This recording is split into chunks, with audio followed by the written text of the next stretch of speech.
I wasn't supposed to be there. It was 11:48 p.m. My shift as a contract janitor at the corporate tower had already ended. But I stayed back to collect my son's forgotten school lunchbox from the staff room. Life as a single dad isn't gentle. Every mistake costs you time. And every second matters when you're raising a child alone. My son, Ryan, was everything to me. His smile kept me going when sleep didn't. His hope kept me breathing when life got heavy. And in that silent, empty building, lights dimmed, halls echoing like memories, I heard something. A soft, shaky breath, followed by a sound no CEO should ever make. A sob. I froze, turning slowly around a corner near the executive lounge. And there he was. Ayan Malik, the youngest billionaire CEO in the city. A man reporters called frozen steel. A man the world feared and worshipped. He wasn't sitting in a luxury car or behind polished glass this time. He was on the cold marble floor, head buried in his arms, hands trembling like a child lost in the dark. Tears stained his suit. His expensive watch glimmered under weak corridor light. But there was nothing powerful about him right then. He looked human. Fragile. Alone. For a moment, I didn't breathe. I didn't move. A man like him wasn't meant to fall apart. Not where anyone could see. He suddenly looked up, eyes red, voice broken. Don't tell anyone you saw me. No command. No ego. Just fear. I nodded gently. I won't. He studied my face as if checking whether I pitied him. I didn't. I knew that look.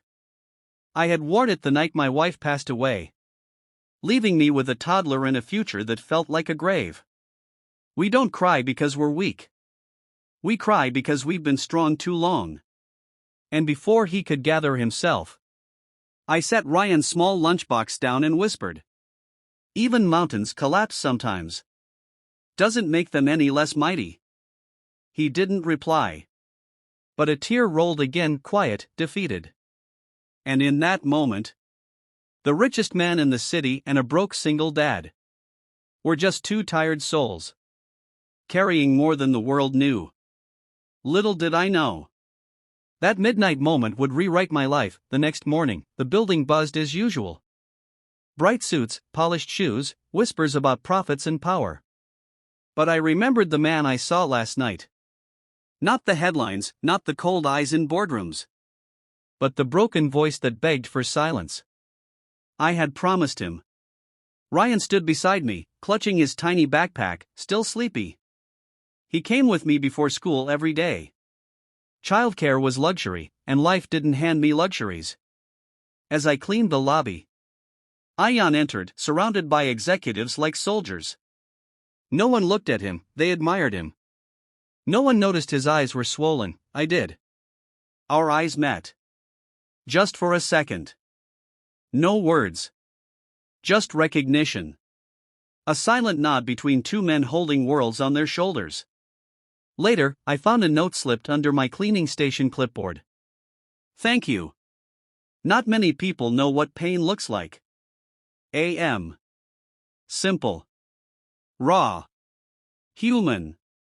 Hours later, a group of board members barged into the lobby angry, storming toward him. I overheard enough.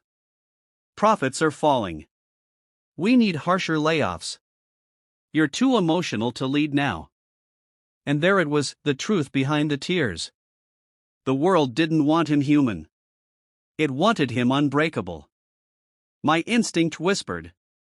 Pain doesn't discriminate. Titles don't save hearts. Ryan tugged my sleeve, whispering, "Daddy, why are they yelling at him?" I sighed, kneeling to him. Sometimes, people forget leaders are people too. As I spoke, Ayan walked toward us, stopping just inches away. Executives paused, surprised. They weren't used to him acknowledging the invisible staff. He looked at my son, then at me. "Your father," he said softly. carries more strength than most kings. Those men watched, confused.